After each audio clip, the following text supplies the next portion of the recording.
And when Krishna felt satisfaction from eating Draupadi's offering, they also felt satisfaction, and their hunger was gone. Because Durvasa and his men were unable to eat anything more, they went away without coming into the house of the Pandavas. In this way, the Pandavas were saved from the wrath of Durvasa. Duryodhana had sent them because he knew that since the Pandavas would not be able to receive such a large number, Durvasa would become angry and the Pandavas would be cursed. But Krishna saved them from this calamity by his trick and by his all-cognizant quality. It's a very nice story. Krishna is so concerned about his devotees' welfare that he used his all-cognizance to, because he knew what Duryodhana's plan was. Duryodhana was always trying to put the Pandavas into difficulty. And Durvasa Muni was a partial incarnation of Lord Śiva. Lord Śiva, one of his names is Ashutosh, which means he's very easily satisfied, but he's also very easily angered. So Durvasa had this mood like this. And so if Durvasa became angry at someone, he would curse them very strongly. This was his nature. And Duryodhana knew this, so he made some tricky arrangement to get Durvasa to curse the Pandavas. But Krishna was able to head him off because he knew exactly what was on the minds of all the players. Duryodhana, Shakuni, Durvasa, Durvasa's disciples, and so many more. So Krishna can do this. And Krishna also knows the state of the mind of all of his devotees at all times. Krishna says, I also know every living entity, but me, no one knows. Now, Krishna is unique. Krishna is unlimited. I mean, we can't imagine a state of mind in which it would be possible to understand the inner thoughts of every living entity. It's not possible. Not for us, anyway. For us, we can barely understand our own minds. And maybe one or two other people if we make a big effort. But Krishna can understand everybody perfectly, better than they know themselves. So when Krishna says, I know all living beings, but me, no one knows. We can't imagine, you know. It's just like we can't imagine even the view that a butterfly has. If you look at the eyes of a butterfly, they have many, many, many facets. They're looking in every direction at the same time. So we can't imagine what that would be like. You know, what would it be like to be able to see in 360 degrees? It's beyond our imagination. And this is just a simple insect. What to speak of the Supreme Personality of Godhead? We can't imagine what his vision would be like or what his intelligence would be like.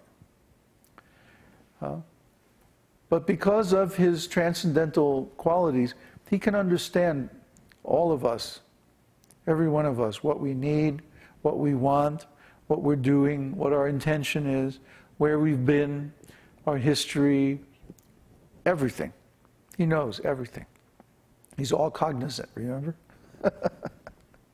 So he's within the hearts of all living entities as a super soul. And he is giving the life energy, prana. He's giving the memory, operating the mind. He's beating our hearts, digesting our food. So many things are going on without our conscious participation. Do you think that this is just a machine? If it was a machine, why can't the scientists duplicate it? They can't create life. They'll never be able to create life. Because life is only created by Krishna, by God.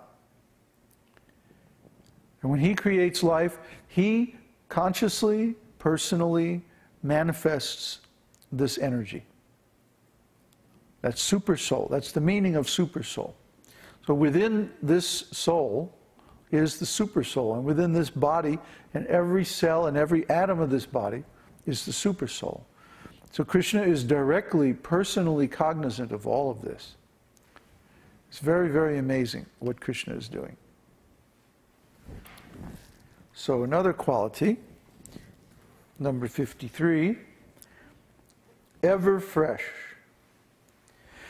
Krishna is always remembered, and his name is always chanted by millions of devotees. But the devotees never become saturated.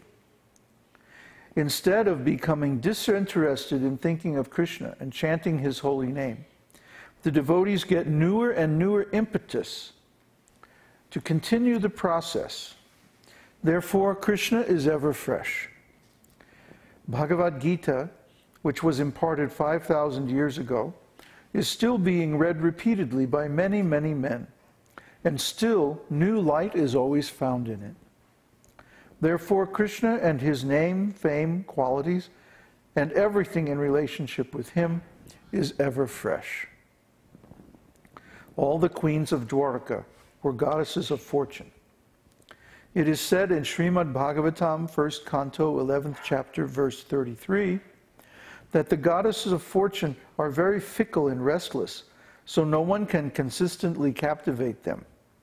Thus, one's luck will always change sometime. Yet, the goddesses of fortune could not leave Krishna even for a moment when they were residing with him at Dwarka. This means that Krishna's attraction is ever fresh. Even the goddess of fortune cannot leave his company. It's nice, huh? Yeah. Regarding Krishna's attractive features being ever fresh, there is a statement by Radharani in the Lalita Madhava in which Krishna is compared to the greatest sculptor because he is expert in chiseling at the chastity of women.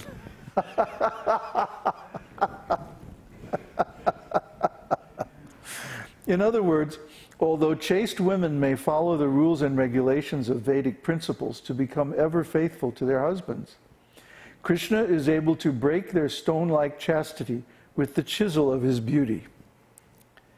Most of the girlfriends of Krishna were married, but because Krishna was their friend before their marriages, they could not forget his attractive features, which were always fascinating to them, even after their marriages.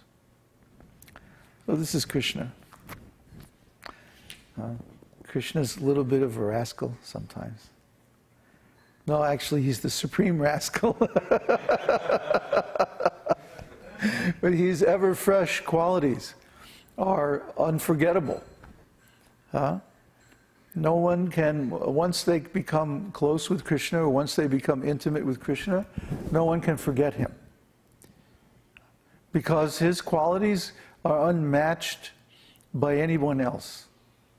So even though the gopis of Vrindavan, well, they later on became married to different gopas, they couldn't forget their friendship with Krishna because they had grown up with Krishna.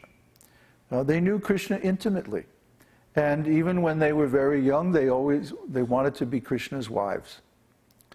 So although they wound up getting married to somebody else later on, they could never forget Krishna. And anytime Krishna would call them with his flute, they would come to him immediately. They'd just leave their husbands, leave their children, go out into the forest and dance with Krishna. No one can resist Krishna. Sometimes the husbands of the gopis would become jealous, and they would try to keep their wives from visiting with Krishna. So then the wives would appear to faint, and they would go to Krishna in a spiritual body. Because Krishna is irresistible. Krishna's qualities are ever fresh. And nobody in this material world can claim to be ever fresh. The appeal of any material relationship in this world is limited. But Krishna, he never becomes limited.